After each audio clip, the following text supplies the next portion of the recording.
Gorgeous, sensational. Welcome to the West Wing. My name is Chastity Quirk. Sorry, I always want to do that at the top of the episode. And I just have to control myself. Hi, Leigh. Hello, Fi.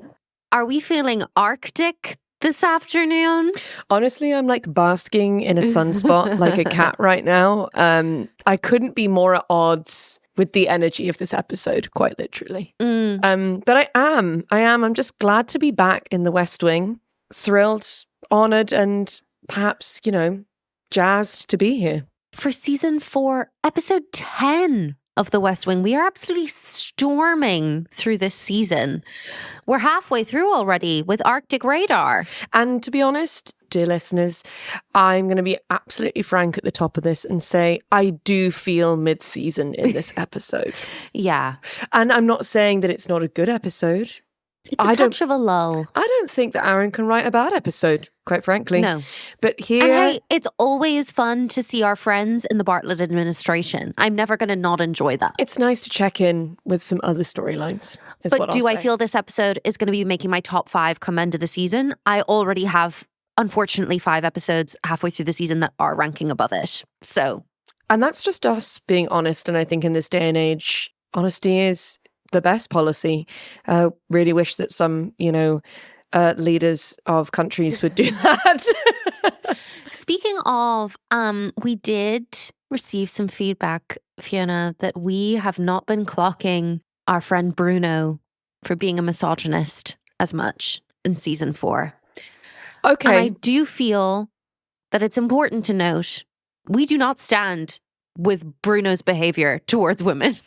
No, I think that Bruno's not knowing of staffers' names when they are women is inexcusable.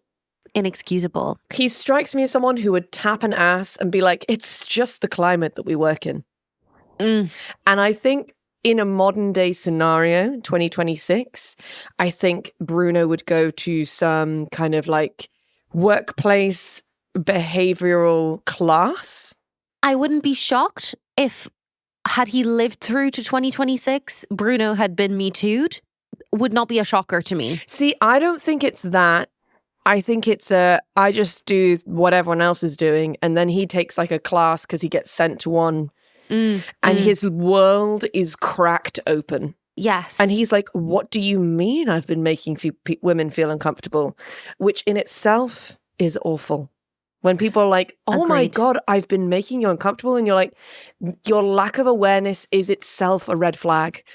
Absolutely. But in that case, I believe Bruno could grow. I believe that no one is calling him out. And I'm looking to the Joshes, the Tobys, and the Sams of this world to be like flagging that behavior. And I'm not seeing it. Yeah. But I also feel that we'll never see Bruno again. Here's hoping. He'll never darken our doors again. Not to be fair, it's in no way excusing any of his poor behaviour. I loved the Margaret necklace thing, and I will stand by that being like an absolutely incredible moment in this show. Does that make Bruno not a misogynist? Oh, too many double negatives there. Bruno is still a misogynist, necklace aside. Yeah. Wow, what an entrance into this episode of Queer Gals Watch. We're really firing already. Let's jump into the episode recap, Leigh. Yes, and please. Get our little fingers in this pie, shall we? The previously on for Arctic Radar is giving us a lot of Sam-based content, which makes me think we might be seeing some more of Will Bailey this week. But it's also sprinkling in a dash of Donna and Jack Reese. Which Captain, please. Lieutenant Commander? There's a commander in there somewhere. Lieutenant Commander Jack Reese. It's too long of a title. I'm just going to call him my boy Jack from now on. Soldier Jack. Soldier boy Jack. He does have a very important and professional job. I'm not demeaning that. I'm just... I don't want to learn more words than I need to at this point in my life. We open with the motorcade returning to the White House and a little back and forth with CJ and Jed to start us off. Sir, you're going to hear a story this morning. Am I a character in this story? Well, I suppose that's up to you. Interesting. Interesting. And we're hearing about Vicky Hilton, Leigh. Vicky Hilton is in the military. She flies planes. She flies. She is a pilot. And she was a fighter pilot, some might say. She was having an affair with a less senior officer who is married. And she was given a direct order to cease said affair. And she did not. To which I say, interesting. So we're doing the whole, but what if the perpetrator of this classically male misconduct was a woman? Ooh, what a role reversal. She also got arrested. Yeah. By, I would assume to be court-martialed. Like military in police. a military sense. Yeah. She could go to jail for 2 years. And what I ask is he getting any sort of is there any kind of... We will be getting into that in the study session. Excellent. You'd better believe. I have some things to say. I have some thoughts to share. The floor will be yours, Leigh. No need to filibuster. The floor is ceded to you. We are in the last cabinet meeting, and I ask this, Leigh, if we are in a cabinet meeting, where is John Hoynes? So true, so true. I mean, he may just not have been free for this day of filming. I imagine he's just having a tantrum somewhere. I would just like to perhaps give us a flavour of Jed's energy in this cabinet meeting.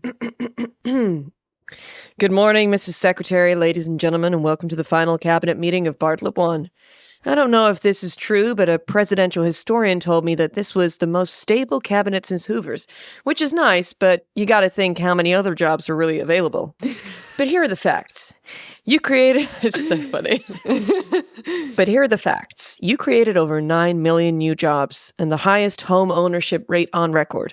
More than 150 new trade agreements. You created the largest expansion of college aid since the GI Bill, cleaned up over 500 toxic waste dumps, and you did it all while eliminating 16,000 pages of federal regulations. Not bad for government work. Thank you. The Hoover joke is just truly incredible. I would go so far as to say a high point of the episode for me. To make a joke about the Great Depression? And make it so whimsical as well. So offhand. Kill. I see the floor to Aaron Sorkin. I loved the Hoover joke, but for me, I'm like, when you lay it out like that, Bartlett 1 got a lot of shit done, didn't it? Bartlett 1 got a lot of shit done. Also, it feels particularly self-righteous in a month in which Donald Trump is having to completely recast his cabinet. It feels like I'm feeling Bonnie in the face of the fate of Kirsty Nome. I would like to speak for the majority of the rest of mankind when I co-sign that feeling. I am dancing on the ceiling. Yes, you can't get me down. No. We're going to go straight into a press briefing. Mm-hmm. And I would like to just a small moment of conjecture for a guest starring of Mary Louise Parker and Joshua Malina. What a fun combo. Would love to see them in a scene together, as you were. Let's park that as a thought. Let's manifest to Mitch, Leigh. Mitch came across as more ominous to me than I think was intended, because I found his presence in the episode threatening from the off. I thought what was happening with Mitch was going to be a much bigger deal than it ended up being. I think it was a bigger deal than it needed to be, in not in a writing sense, but in a grow the fuck up, Mitch. So you're not going to sit on the front row, you're going to sit on row 4 because you keep leaving your seat empty and it looks bad on camera. And then you're just throwing your toys out the pram. Why don't you go to work? Please. Anyway, CJ's got a new haircut, have you noticed? Oh my God, I hadn't. It's a slightly short, the bob has been slightly shortened and the front, there's more bang. It's a swoopy, we're swooping more of the bang to the side. We are entering the era of the side fringe. Yes. It looks great, I will say. I think the thickness of Alice and Jani's hair does sit in a good place with this haircut. We leave the press briefing with Toby and CJ. We have a little walk and talk, and we're discussing Sam and the fact that he's kind of packing up and heading off to Cali. Sam is launching his campaign. I know, which feels so exciting. But he's packing up his office and I'm just like, I'm scared he's never coming back. I know. I'm like, can someone check on Toby? I know that's literally what CJ is doing. And yet I feel concern. And we should feel concerned because I don't think Toby is taking this well. I'm already extremely nostalgic for the ball bouncing against the office wall. Definitely. Fiona, I can't handle this level of change. The thing is there's too many things happening in our present right now that when it comes to what is fast becoming my favorite comfort show, I don't want things to be different. No. If someone said there are 1,000 episodes of The West Wing and roughly the same thing happens in each of them, I would be thrilled. Just give me Bradley Whitford doing some pratfalls. You know, Toby Ziegler doing some sort of harumphing around, Leo McGarry kind of giving someone a bit of like, go get him, son, energy. Dulé Hill emotionally slaying us all. Yeah, Alison Janney just being 99% legs and the rest, you know, sniper sharp wit. Janelle Maloney just being the girl's girl of the show. And just Sam Seaborn. Oh boy. The show's not over. We're not on the seat. This is not the last ever episode of The West Wing. I'm panicked. Clearly my anxious attachment style is showing. I feel like The West Wing is leaving me. I have a chamomile tea right now and it's still not really providing me with the comfort that I want because I'm scared when Sam's like, hey, someone can use my office. I'm like, well, obviously Will Bailey's going to use it and then it's going to be his office and then he's going to be in the West Wing and you won't be here anymore because he's going to be in California. Anyway, I'm spiraling. So shall we go to Toby's spiraling? Yes, please. Michael's the one you use when you need brief remarks to whoever wrote the check we couldn't turn down. What about Jerry? Jerry's who you use when you can't get Michael. Absolutely savaged, both Jerry and Michael. I love that Toby apparently has faith in no one in his team besides Sam. What I imagine is quite a vast team. Yeah, of people who are doing, like, writing the necessary content for the president. And I say to this, hire different people, Toby. Please. You are the head of communications.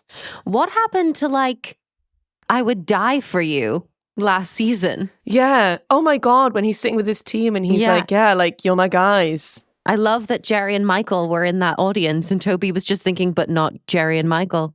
But not Jerry and not definitely you, Jerry. not Michael. Not you, Jerry. You're the bottom of the barrel. And so Toby's just like, I guess I'll just write the inauguration speech by myself. I fear that Toby is doing a you in this situation, Fiona, of, well, no one is capable of doing the job that I would do. So it appears that I must do all of the work alone. Oh, truly, yeah. There's one way to do something and that's my way. Which is why I'm so tired and ill all the time. It's truly a sickness. It's truly a sickness that I have for many years been trying to cure myself of. The problem is, it's just when you're really, really good at organizing things, it's hard to relinquish that power. Do you know what I mean? I'm a Virgo at the end of the day and I won't be told what to do.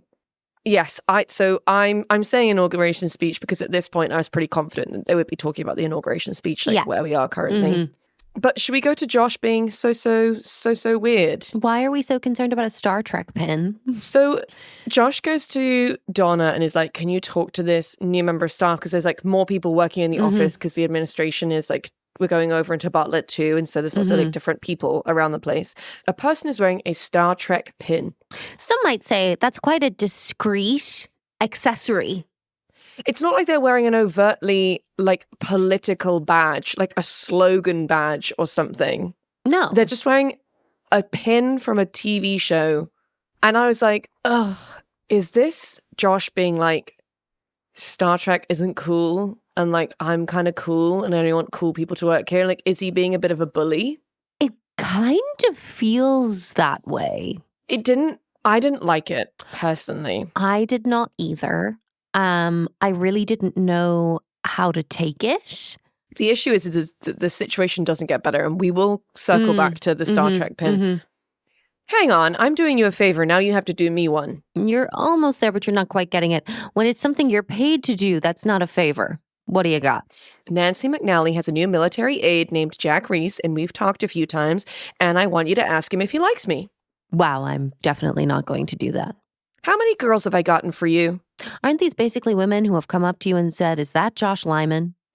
So let's pull this apart because there's really a lot to glean here. Well, because then Donna ends the exchange by saying, you know how lame I am at this. To which I say, Donna, you are not lame at this. We saw you with Special Agent Casper. We've seen you have game on multiple occasions. We saw when you went for that drink with your old university friend, and he was like, I kind of still fancy you come and work for my internet company. Yeah.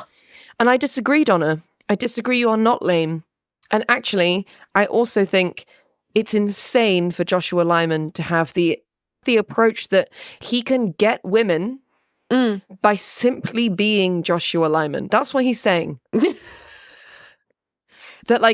That Donna hasn't had to like wingman him and be like, hey, this is my friend Josh. Like, he's really funny. He has a great job. He really likes baseball.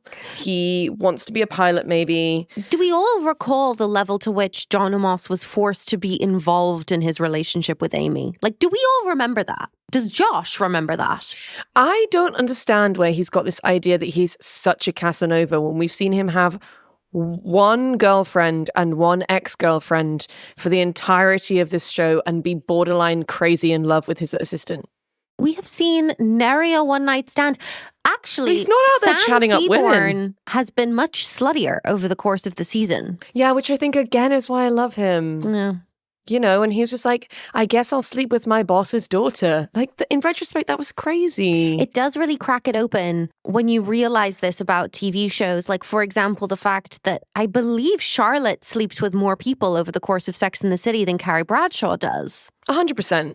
I think over the course of Sex and the City, Carrie Bradshaw probably has sex with 7 people, maybe less. I think Charlotte might do that in one episode. Yeah. We'll carry on the Josh theme and go to an awkward moment for Amy and Josh. This is really icky. I will preface it by saying Amy has fallen foul of a big chunky necklace. Yeah. And that's not her fault. Mm-hmm. It's the big plastic beads. It was a really tough time.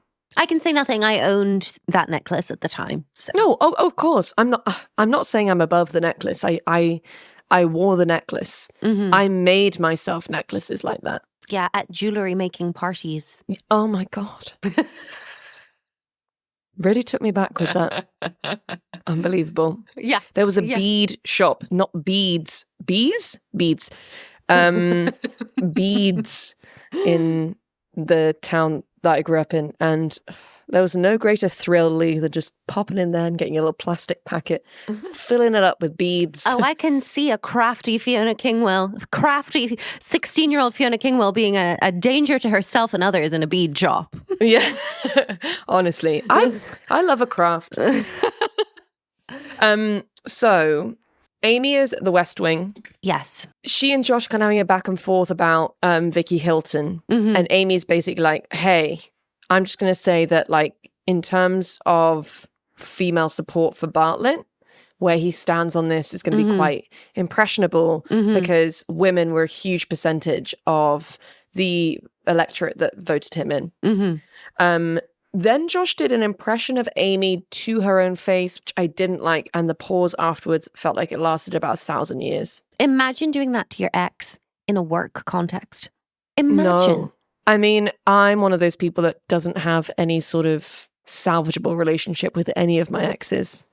So I feel like the idea of like being cute and doing an impression would be something that would go down like, it would be awful. It would honestly be awful. What I will say is that I am with Leo when he walks past and catches this exchange and says, oh God, help me some days.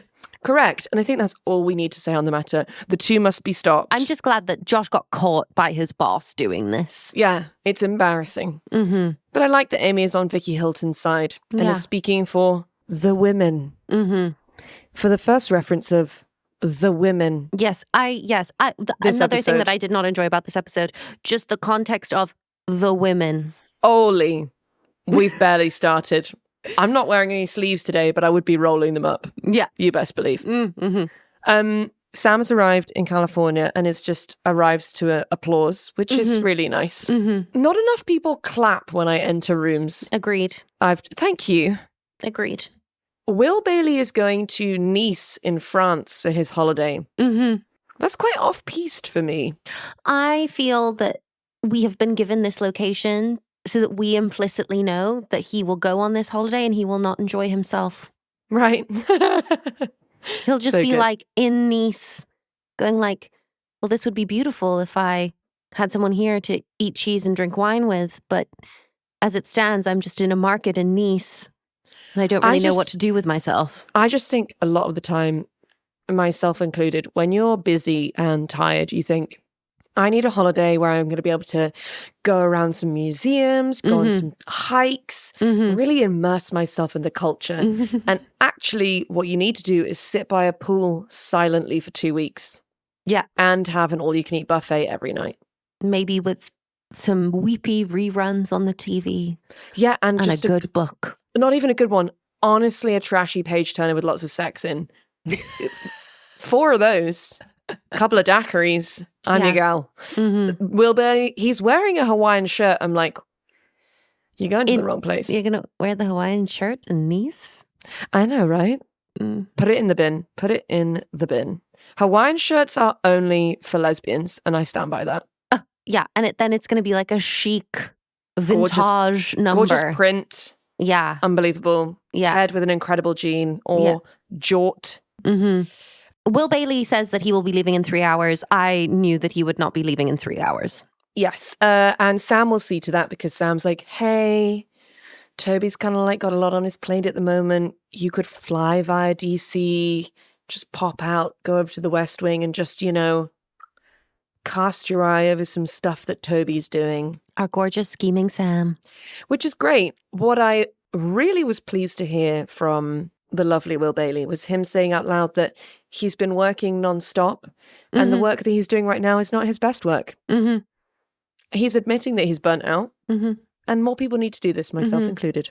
Know thyself, Will. That's what I have to say. Know thyself. I like that he's like, I would love to do that. I'd love nothing more to do that. Right now, I'm not like a hot ticket. Let me have a week in Nice and I'll get back to you. To Tuesday. Confirmation that Mitch is an asshole. He, in a press briefing, tries to catch out CJ and she puts him down. Yeah, love. Donna did go and speak to the person whose name is Janice about their Star Trek pin. Obsessed with Janice. Love Janice. Janice is amazing. And then Josh was like, oh, I'm going to go and speak to them. I didn't expect this. I kind of thought he'd just use Donna as a buffer and like avoid any sort of actual one-to-one chat.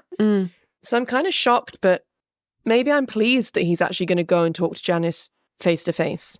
Yeah, I'm glad that he's actually like facing up to the fact that he made this request and he's not just like going, like hiding behind Donna. You know what I mean? Yeah. Also, I received a reply to an Instagram story today from gorgeous friend of the pod, Ellie, that was just a simple rooting for you. And I loved that. It really, truly made my day. And that is how I feel about Janice. I just want to reply to her Instagram story and go, rooting for you. 100%. Yeah. Star Trek and the entire Starfleet series is about honor and loyalty and civic duty, and the fact that you don't think those are characteristics that should be displayed inside of the White House is sad. But I wouldn't expect you to understand those kinds of things. Anything else? And I respect that Josh recognizes that he has no answer to that. Yeah. Now, I think Janice said something very lovely there. And I think it was very well put. I think it was very succinct. And I think she made an excellent claim for why a Star Trek pin is not like a kind of clothing violation. Josh's response is to say, when he goes back to Donna, she is one of the special people. Yeah, so what we're going to do is we're not going to do that. You know, that's just like not a phrase that's going to leave our mouths. Me and Josh have been doing so well recently. And you and I have caught flack before for being anti-Josh. Me and him, I felt there'd been growth. I felt we were getting closer. And then he goes and says something like that. You know what I mean? And then I'm just like back at square one. It's not comfy. It's really uncomfy. And it's not aged well. What is bothersome is I feel that Aaron Sorkin feels that is a funny line. Yes, it's not. I think that 2002 Aaron Sorkin thought that was like quite hilarious. Yeah, and I hate that. Because as we know, Josh is Aaron's self-insert in the series. Yeah, I mean, we're still like 5 years away from the first season of The Big Bang Theory. So I feel like this is very much like, haha, like neurodivergence is funny. Yeah. Which, just between you and me, Leigh, I just think that that's what The Big Bang Theory was the whole way through, and I just didn't like it. I don't disagree. People get really hot at me when I say I don't like The Big Bang Theory. And it's that's like why so we've many always been people's, so close, is because we feel the same way. It's so many people's like favorite show, and I just think it's absolute trash. Why would you want Big Bang Theory when you could have Scrubs? Do you know what I mean? Agreed. Thank you. We'll move on from Josh's comment, and we'll go to just a meeting with Fitzy and Josh. This'll be fun. And it is. Yeah. Because Fitzwallace is a man with quiet grace. He is a man who knows how to, I would say, quietly slay. And that is exactly what Josh deserved. Unfortunately, he wasn't in the room for the comment that Josh made immediately previously, but he is in the room when Josh gives him a speech about how Vicky is a barrier breaker, and ends it by saying, but I guess at this point, I don't need to give you her resume.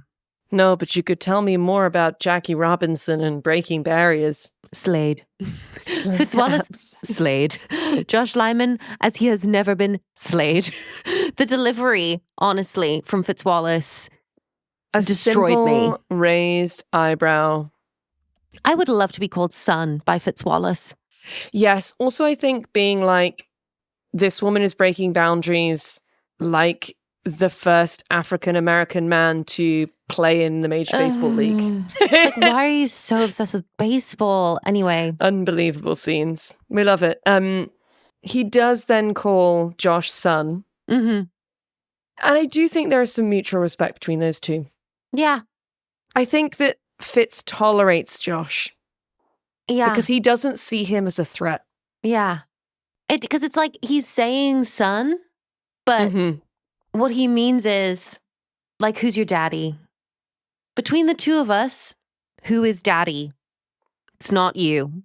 It's Fitzy. Unfortunately, it's not it is you, me. Josh. Because you can't try and out alpha the alpha. You know what I mean? Do you know what I mean? Embarrassing. Do you know what I mean? Yeah, don't do it. Toby has writer's block. He can't write without Sam. He's like writing things out by hand in a notepad, which I actually think is very cute. But then he's like tearing the pages out and like burning them with a lighter. It's intense. It's an intense energy. He like burns it in his hand and like throws it in the trash. Enter Will Bailey and the kind of realization that actually this was a devious little scheme. And there's a Toby smile as he realizes that he's been set up by Sam. And Toby kind of is quite anti Will Bailey helping him and is sort of like, do you know what, like, thanks for dropping by, but like actually I'm kind of fine. At which point Will says, your garbage can is on fire. The casual fire extinguisher was one of my all-time favorite Toby moments. It's just like this smoke starts like billowing up by his desk and like Toby's just like not acknowledging it, and then Will's like, there's a fire there, and Toby just continues to not respond in any manner whatsoever. Yeah, it's phenomenal. And I think it's, so it looks like a fire extinguisher, but I think it's like a soda water dispenser, Leigh, which is actually a very Mad Men of Toby and like extremely chic and kind of camp. But it's just like what he's got on hand for like when he's having a whiskey in his office. It's even more camp that Toby is able to, despite the fact that he didn't want to have this meeting, he doesn't want Will Bailey to be there, he is able to quote Will Bailey offhand from one of his own speeches. Yeah, it's like, don't say that you don't know who I am and then quote me. Do you know what I mean? And then go, you're alliteration happy. And then Will Bailey just like pops off. As no one has ever popped off before. Well, maybe he thought that your speeches were obscurest policy tracks lost in a cul-de-sac of their own internal self-righteousness and groaning with the weight of statistics. I'm just speculating. I can't say for sure. So good. It's incredible. Like, that takes like guts. That takes gumption to turn around to a grumpy Toby Ziegler and be like, well. Toby's response: a 500-word stanza on American leadership in a globally interdependent age that moves beyond triumphalism by this time tomorrow. If it's 501, don't show it to me. Which again, it's just like, this is just a clash of titans, because the thing I feel here is that like Toby has like met his match and like he hates it, and he's like the old ram butting horns with like the young ram. With the young buck. But actually they could just share the pasture together. Oh, yes. He must learn to love again after his wounded heart. And like a classic Capricorn, Toby loves nothing more than honest and brutal criticism. That's the thing. He was always going to respect that. I think, and then he like kind of like gives Will like this little speech and sends him on his way. And I like it when Toby gets to be the teacher. Like when he does like schooling of Will at the end, he's like, the fire is relit and you can see that light in his eyes again. And that's like what he used to be with Sam. Yeah. I think he does just need to fit a Sam-shaped hole in his life. Present day, Toby Ziegler has retired from politics and is a college professor. Yeah, and like is the like beloved and feared like in equal measure. Politics 101 freshman seminar lecturer.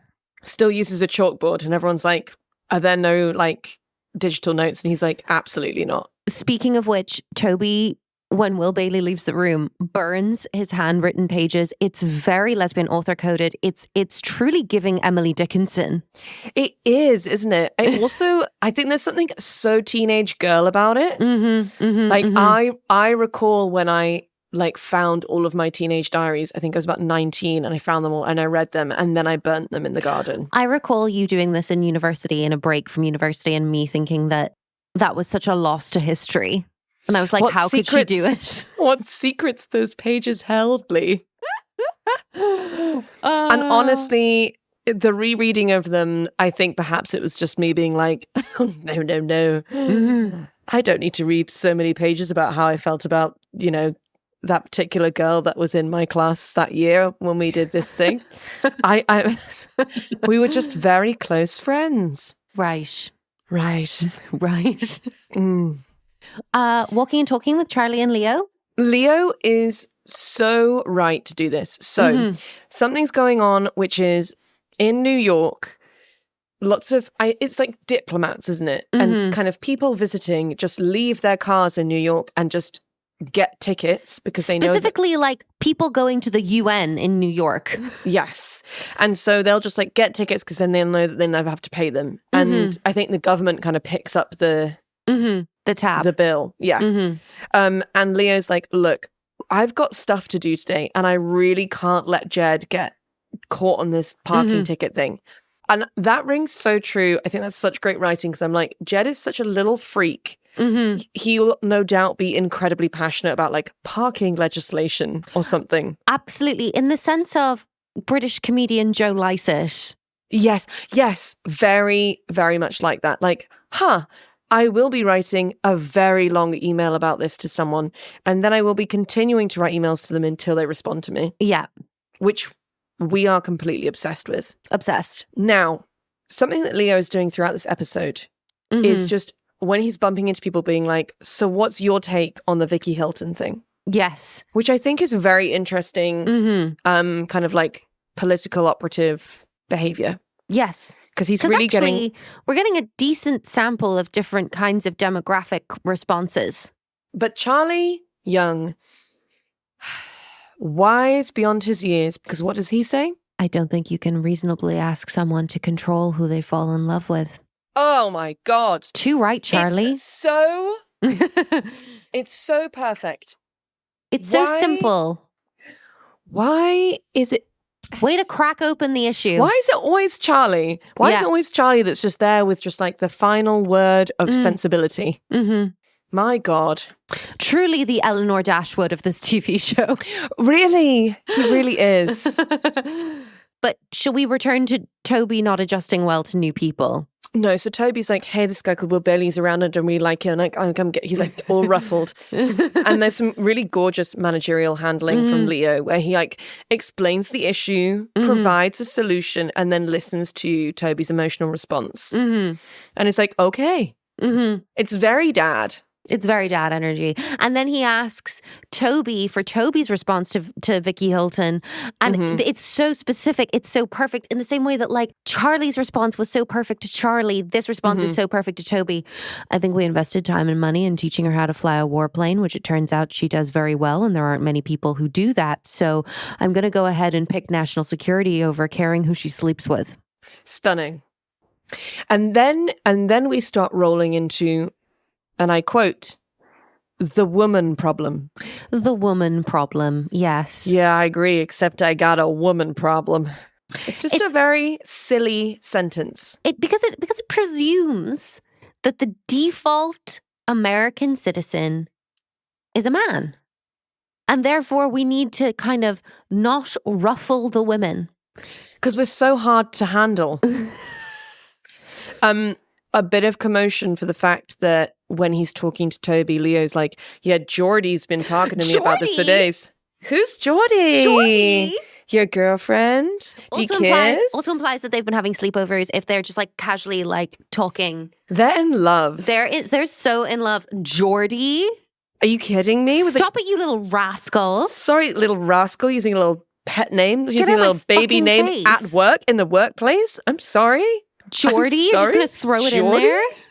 My God. Jesus Christ, Leo McGarry, keep it in your pants. It's Wednesday. CJ's hair looks so good. Also, Mitch wrote a piece in his magazine about the seats changing, which is so lame. And CJ says this to Jed, and Jed's like, I think he just needs to get back to work. And honestly, I couldn't agree more. How relatable and important to the American people that piece must have been. Unbelievably shoddy journalism from Mitch. Truly paving the way for modern journalism as we see it. But can we talk about the smile on Josh's face when he meets Jack Reese for the first time? Very interesting. And then I can only describe Josh as losing his damn mind. Losing his complete and full mind. Telling all of the worst stories about Donna that do make her look, frankly, like an insane person. He recounts all of like the most catastrophically embarrassing like Donna moments. He tells the pant story of her like having underwear stuck on her pants when she's like at an art gallery. Obviously Jack Reese is like, wow, okay, cool, good to meet you too, bud. I thought it went with the vote swapping theme. This is when Donna pulls him up on why on earth would you tell him that story? And it's like, it's just so boy. It's just all so boy. And it's like, Josh, these stories are endearing to you because you are in love with her already. And that's when she responds with, no, it goes with the crazy theme. He looks so baffled. And then he says this sentence, guys will go out with anybody. That hasn't been my experience. I need someone to write a thesis on this. Yeah, truly. Guys will go out with anybody. And then a woman turning around and being like, will they? I would read a full fan fiction novel on what Josh thinks is happening. I would love to just climb inside that man's mind for 5 minutes. Truly. It's like Donna has truly done so many humiliating things for you, Josh. She's done so many humiliating things, often involving like the American people and like voters. And like going places incognito. Oh. And like ringing families. Yeah. We're going to go to Jed, Leo, and the women. Cheeky seg from Jed, we love. Yeah, just on the move, just as he's outside, couple of puffs, flick it off into the rose garden. Yeah. But you're going to have problems with the women. And then he's like, oh, Abby and the girls have been in my ear about this. Would love to hear Abby's take. Would love to hear Ellie's take. Would love to hear Liz. Anyone's take. Would love to hear Zoe. Would love to know. Well, to be honest, I'm glad that they've been calling their dad and being like, this is bullshit. A continuation of fuck you, Mitch. Since when was it Thanksgiving? Since when was this our Thanksgiving episode? Up to this point, I think no one has. This is the first mention of Thanksgiving, and we're probably in the last quarter of the episode. We've had no fun tartans. There have been 0 turkeys. We've had. There's not even really been any decorations up. There's been no kind of festive wear. No. So Mitch is like, well, I'm still really like pissed off about this. So CJ says, I've moved you back to the front row and I've also added another camera and your name is going to be on the seat. So anytime you're not there, everyone will know it's you that's not there, which I actually think is fucking classy as hell. Now, Josh doubles down and decides to go back and see Jack again, which I do think is insane. It is. It's only ever going to make it worse. He's like, hey, you know what? We met earlier and I was telling you about my assistant Donna. And Jack's like, okay, buddy, sure. And then he said, I just named some things that tickled me, which I think is lovely phraseology. Yeah. And then Jack Reese absolutely hit it out of the park. Yeah, he's like, I just started and I don't want to get in the middle of anything here. He just completely names the situation and what's actually going on. And it blows Josh's mind. You can see he's like, I don't know what you mean. I don't know what you mean. And Jack's like going off behind his eyes. Jack's like, I have had an assistant for a long time too. And I honestly wouldn't be able to talk about him the way that you talked about your assistant. So like, I just don't want to get in the middle of anything. And I was like, oh, this is so clever. It's so brilliant. And also it's like, Josh, I cannot believe that you at this point have lived like approaching 40 years on this planet and you don't realize that people are not that tickled by people they're not in love with. Truly. Be that fraternal or romantic love. Yeah. Jed is mad. I don't know what's worse, being stupid or pretending to be stupid. We know that he's angry. He's just hustling around. He's got his little stride going. His little legs going. So G.I. Jane gets a court-martial and G.I. Joe gets a short film on hygiene. That is all I have to say to you. And quite honestly, I agree. Yeah, he's also really mad about the parking. It's so funny. There are big signs. You can't park there. They should get towed. I hope they get towed to Queens and the Tri-Brewer is closed and there's a big craft show at the Shea and a flea market or a tractor show. Unbelievable. He's screaming this down the phone to someone from the UN. Yeah. I believe the Director General of the UN. He's like so fired up in this scene and then he turns around and just simply starts telling a story about being a basketball player as a young man. He must have been such a small basketball player. Like, I'm assuming this is at high school, perhaps. Yeah.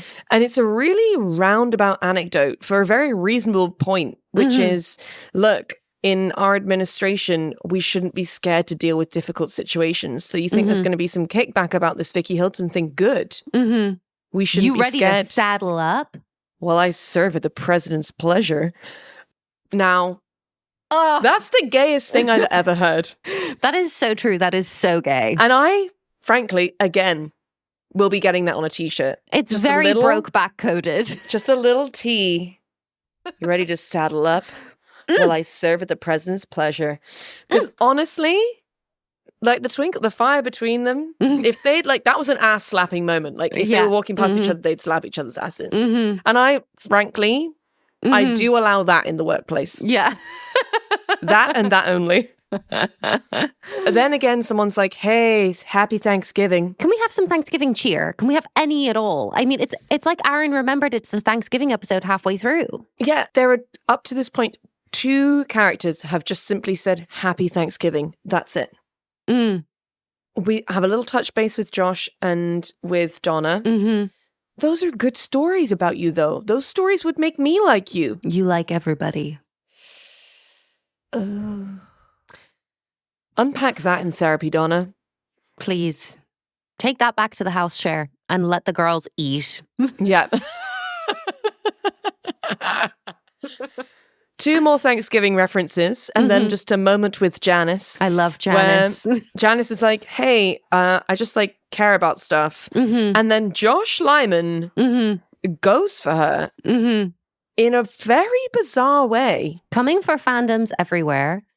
Now, my instinct here, because it's all about like, and then you go to the message board and you're like, top 5 favorite episodes about this. And then what if this and this? And I was like, oh, is this like Aaron being like self-critical of his own fandom for being too critical of his own show and it's his last season? And he's like, I'm so sick of this shit and you guys pulling apart everything I do.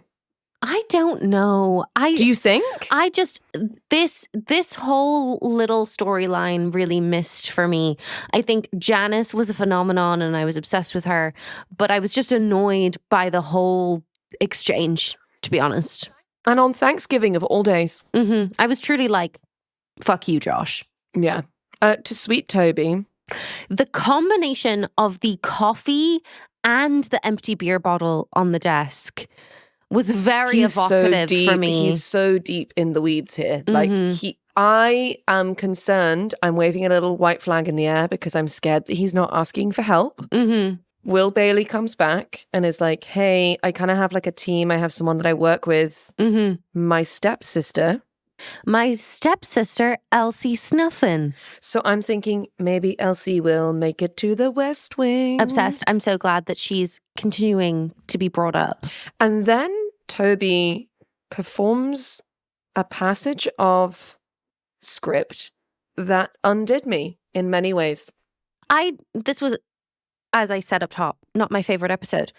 This scene between Toby and Will, huge, big, one of the massive, most impactful scenes of The West Wing as a whole, I would say. Two actors truly having a great time performing with each other. Just having a beautiful time at work. Shall we? Please. Do you want to be Will or do you want to be Toby? I will be Toby, please. Excellent. I used to write like this. It was 10 months ago. I don't understand what's going on. I really don't. I've had slumps before. Everybody does, but this is different. I'm sorry. We don't really know each other, but there aren't many people I can talk to about it. I don't understand what's happening. There's no blood going to it. I never had to locate it before. I don't even know where to look. I'm the president's voice, and I don't want him to sound like this. There's an incredible history to second inaugurals. Fear itself, Lincoln. I thought I was on my way to being one of those guys. I thought I was close. Now I'm just writing for my life, and you can't serve the president that way. But if I can't write, I can't serve him at all. Yeah. Can I tell you 3 things? You are more in need of a night in Atlantic City than any man I've ever met. Number 2 is the last thing you need to worry about is no blood going there.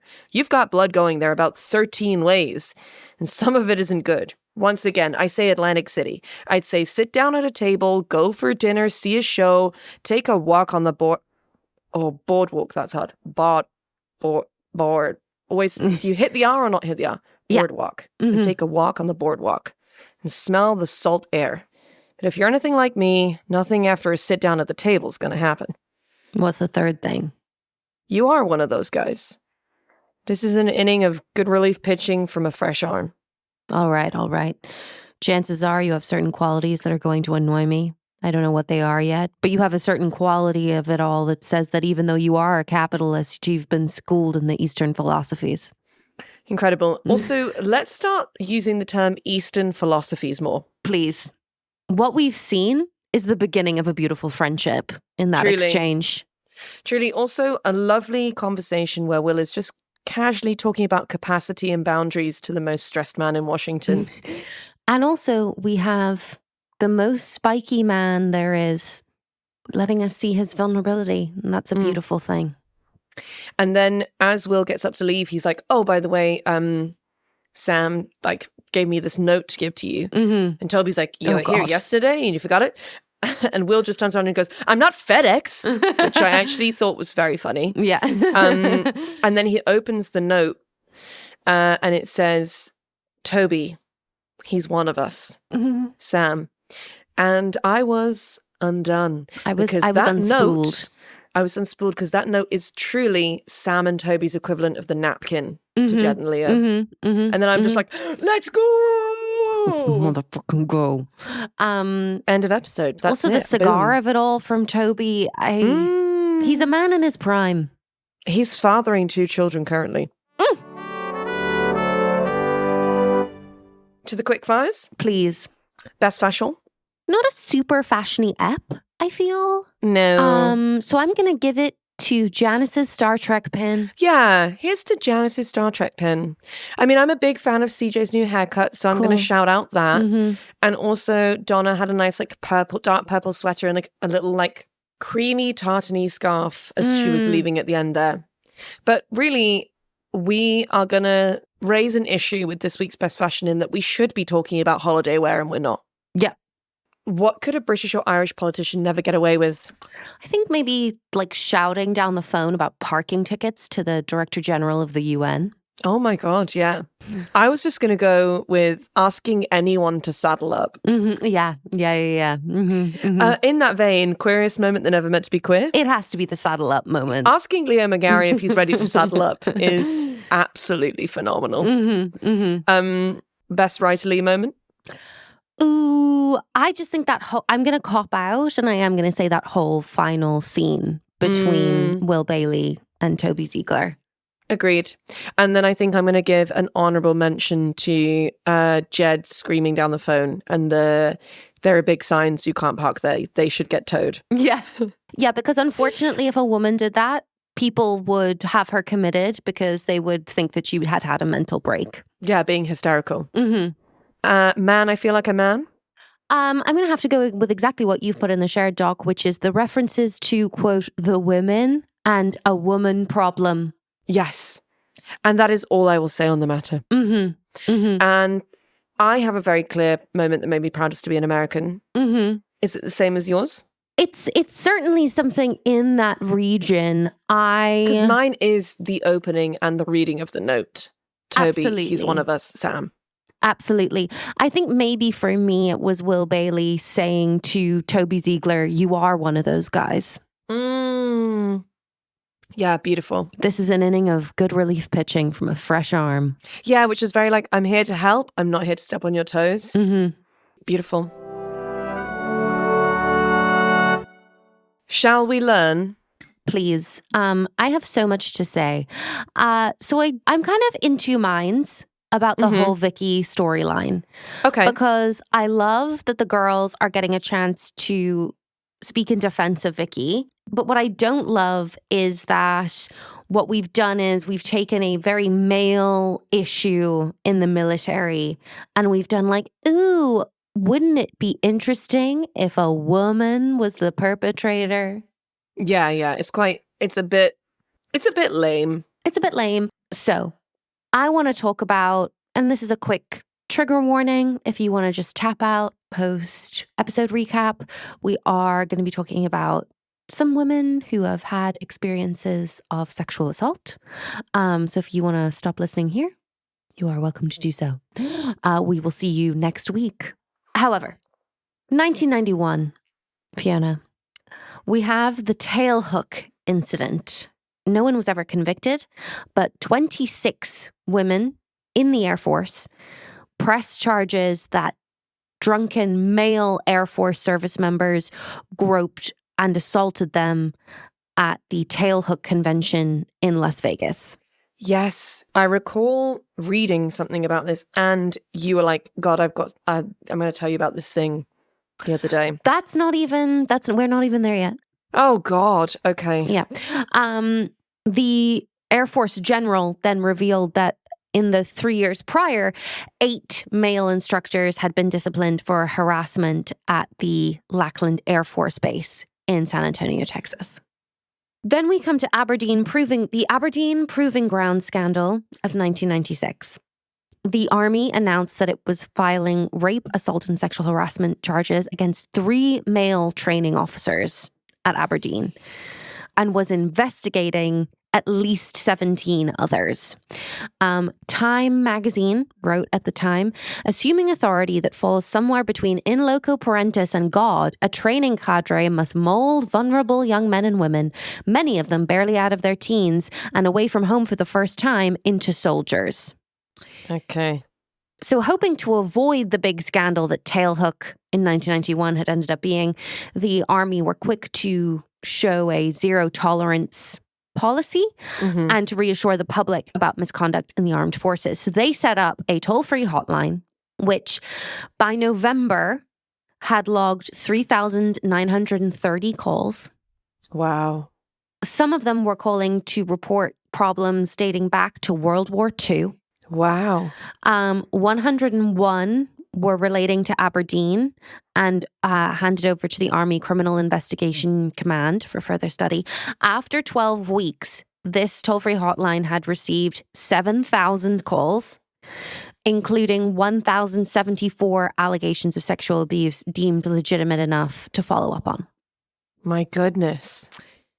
Captain Paul Goodwin, a former company commander of the 143rd at Aberdeen, helped out answering the phones and was devastated and said, when there's a voice to go with the story and when you hear how sincere they are, it just breaks your heart.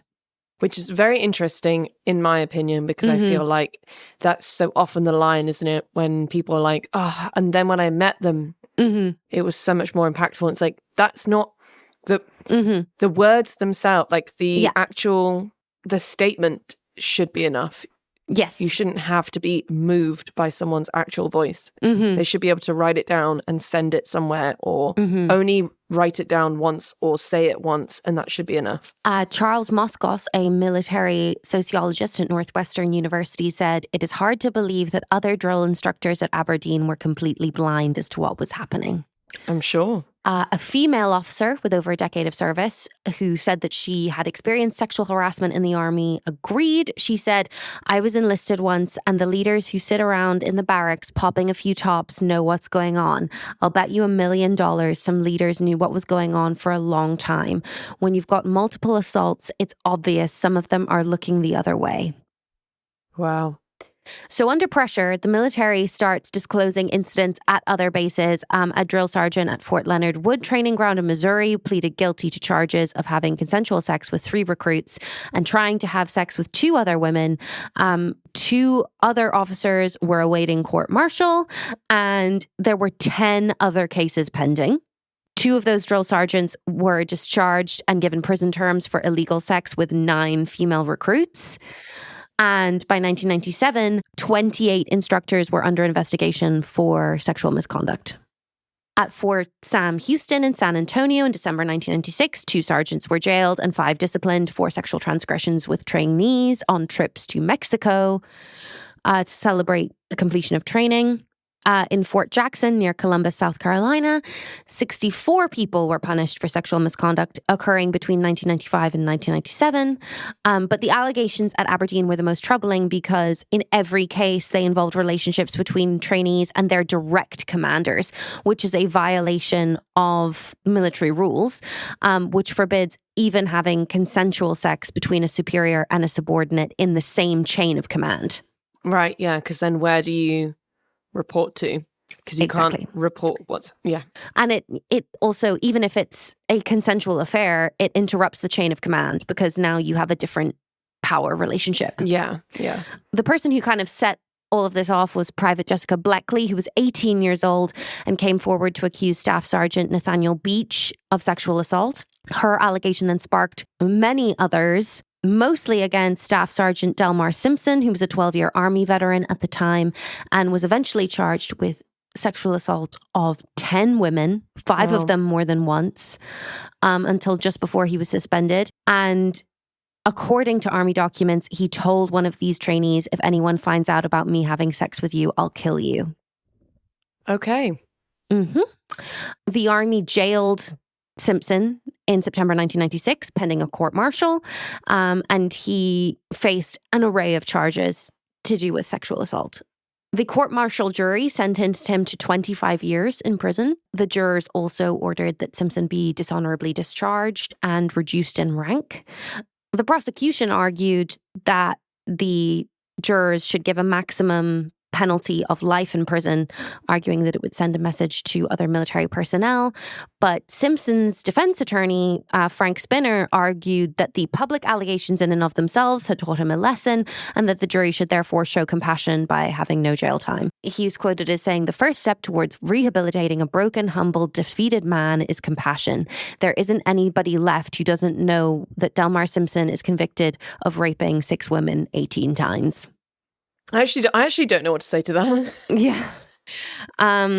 The defense also argued that the sexual encounters were all consensual and claimed that the women were falsely testifying against Simpson to hide their own guilt because sex between different ranks is against Army rules. Sure. So women's advocates were saying the sentence was too lenient, and then Black leaders are saying that it was racially motivated and too harsh. Because in the Aberdeen scandal, what you have is pretty much all of the accusers are white women who were trainees, and everyone who was ultimately court-martialed or faced any repercussions was a Black superior officer. Right. Representative Earl F. Hilliard, the vice chairman of the Congressional Black Caucus, said this is cruel and unusual punishment. This is going to have a chilling effect on all those people who are still to be tried and on people who are going to enter the service and on the state of race relations in America. And ultimately, it was 11 Black sergeants and a Black captain who faced charges. And the defense team and Black leaders contended that they were essentially forced into taking the fall for the problem. His attorneys actually played down the racial element of what was going on in the trial, but afterwards they said that sentence sent a message that if you're Black and an African-American drill sergeant in the Army, you're an endangered species. Wow. Private Jessica Bleckley, who was the first to make an allegation publicly, said, most people don't talk to me. They can't believe I said something because it draws negative attention to the Army. They say I asked for it. I wanted it. I didn't say no. She was then ultimately taken to Walter Reed Army Medical Center in Washington after an attempt on her own life and was honorably discharged at that point. But one of the reasons why the victims didn't come forward sooner was because Sergeant Simpson's company commander, Captain Derek Robertson, is also someone who was accused of being a predator. Right. And also, all three of these men are married. Which you can be charged with adultery when you're in the military. Yeah. By February 1997, 50 women had alleged that 10 male superiors at Aberdeen had sexually abused them. There were then anonymous surveys done, and it became clear that very few of the women who reported sexual harassment in anonymous surveys actually filed formal complaints. Right. Across the 1990s, the Army was receiving about 1,200 allegations each year, but they threw out at least 2/3 of those allegations as being unsustainable. Representative Jane Harmon, who was a California Democrat at the time, said that the Army anti-harassment programs may not have accomplished much of anything at all. Ultimately, Simpson was sentenced, but all of the other superior officers avoided any kind of serious jail time through plea agreements. But all of the cases in Aberdeen involved male drill sergeants as perpetrators and young female training students as victims.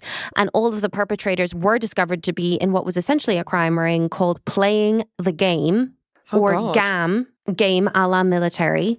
GAM had rules. Staff and faculty who didn't play were blackmailed and kept from reporting the people who were playing. Drill sergeants learned GAM in what they called after-hours instruction at drill sergeant school. And GAM was being played across multiple training institutions. So fucked up. So, was this like a widespread issue across the military? It would appear that the Army had failed to heed signs of a widespread problem dating back to the 1970s. And in 1998 and again in 1996, polls conducted across all the service branches by the Pentagon said that the majority of women responding, particularly in the Army, said that they had encountered some form of sexual harassment. Of those who had reported sexual harassment, 56% said they were urged to drop their allegation, not taken seriously, or that their supervisor had received the report with hostility and or taken no action. 1/5 of victims said they believed that they received a lower performance rating as a result of complaining. Army officials also said that some victims had gone AWOL because of their treatment. Yeah. The Army had resulted by giving rape prevention classes to new trainees and putting drill sergeants through additional sexual harassment training. The Army's other solution was to enforce a buddy system where female trainees were expected to travel everywhere in pairs. Great. So that they could prevent themselves from becoming a victim. Great. And there was some heat that continued to be on this. But then, of course, we had September 11th, 2001. And then the focus went solely on fighting terrorism, of course. And so like all of the heat went from this.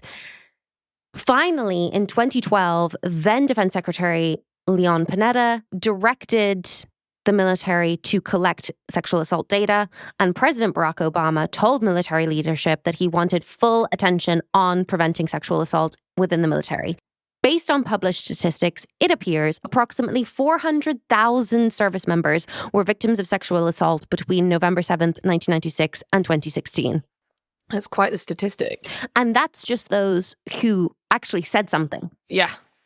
There was another scandal at Lackland Air Force Base in 2012, which is the Air Force base that all Air Force recruits have to get trained through. 12 Air Force instructors went under investigation for various sexual harassment and sexual abuse allegations.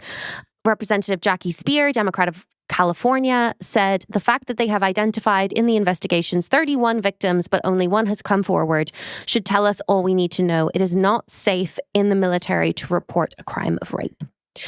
And she argued that relying on the chain of command doesn't work because local commanders can quash investigations entirely.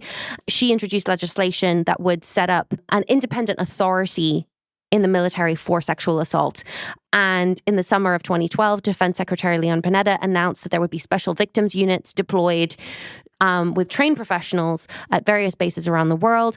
And those independent personnel would be trained in interviewing victims and collecting evidence in those types of investigations.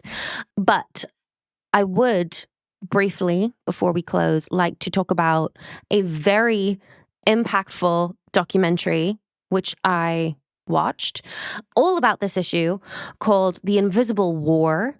I can't believe that I had not seen it before because it was Oscar nominated. And it's very powerful. It's women and men who are either current service members or retired service members talking about their experiences of this issue while they were serving. It's just a hugely impactful documentary. And I'll have some of the quotes from the people featured in the documentary that I found most impactful will be available for our patrons to take a look at, because I think these stories deserve to be heard, especially because so many of them have been quashed or quietened. What I did find particularly interesting is two of the people who were featured in the documentary were actually based in the Marine Barracks in Washington, which is the Marine unit that stands guard at the White House and does all of the ceremonial drills. It's like the best of the best. Yeah. It's not like, some 18-year-olds who have just been taken in from potentially a rough life to get straightened out by the military. This is truly like the Marines that the Marine Corps is celebrating by giving them a very honorable posting. Lieutenant Ariana Clay was sent to the Marine Barracks in Washington after being a part of Operation Iraqi Freedom in 2008 and 2009. And she tells her story in much more detail in the documentary, but she says, one of the first things I was told when I checked in was don't wear any makeup because the Marines won't think you want to sleep with them. And I thought, that's just ridiculous. There was a senior officer in my command who the first time he spoke to me, he said the female Marines here are nothing but objects for the Marines to F. Oh my God. And she also talks about the required drinking that was part of this posting.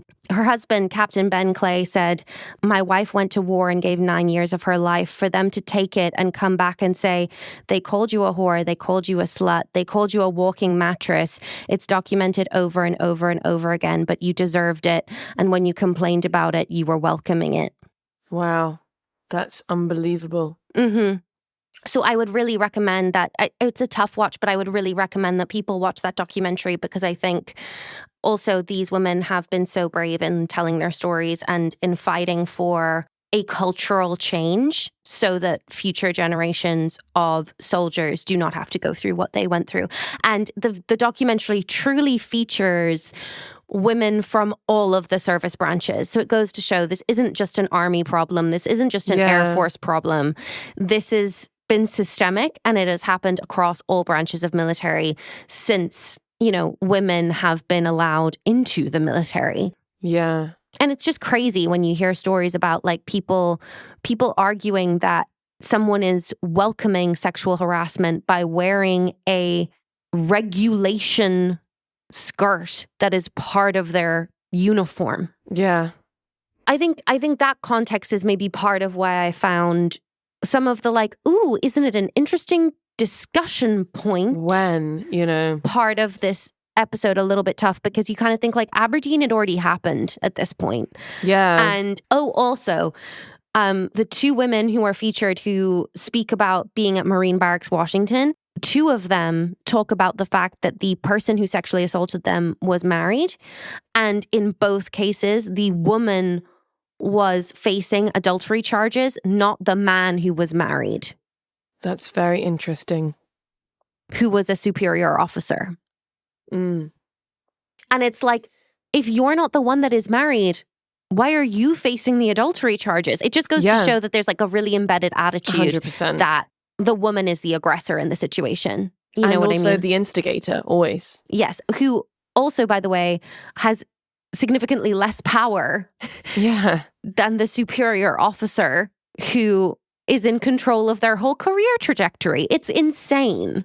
Yeah, it's honestly, it's just a real tip of the iceberg moment. I do think that sometimes the West Wing has brought up, hot button topics in a really good and really interesting way. 100%. And I think that this one was a bit too light of a touch for me. Yes. It was just sort of sprinkled on. And actually, we could have gotten into it. And I think the West Wing audience would have been like really up for like maybe like a 2-episode arc of something. And I just kind of feel like if I was Jessica Bleckley or anybody else who'd, really bravely come forward after Aberdeen or whenever, I think I would be upset by like how this issue was maybe brought up. So I recognize that was a super heavy study session. And I kind of ummed and ahed about whether it was kind of appropriate or like, but then I just decided that it actually, we are both very firmly of the We Believe Women camp. And I feel like it was important to, if this issue was being brought to the fore, it was important to acknowledge what a lot of these women have been through, Yeah, definitely. Especially given how much we're talking about these women, the women. Yeah, the women problem.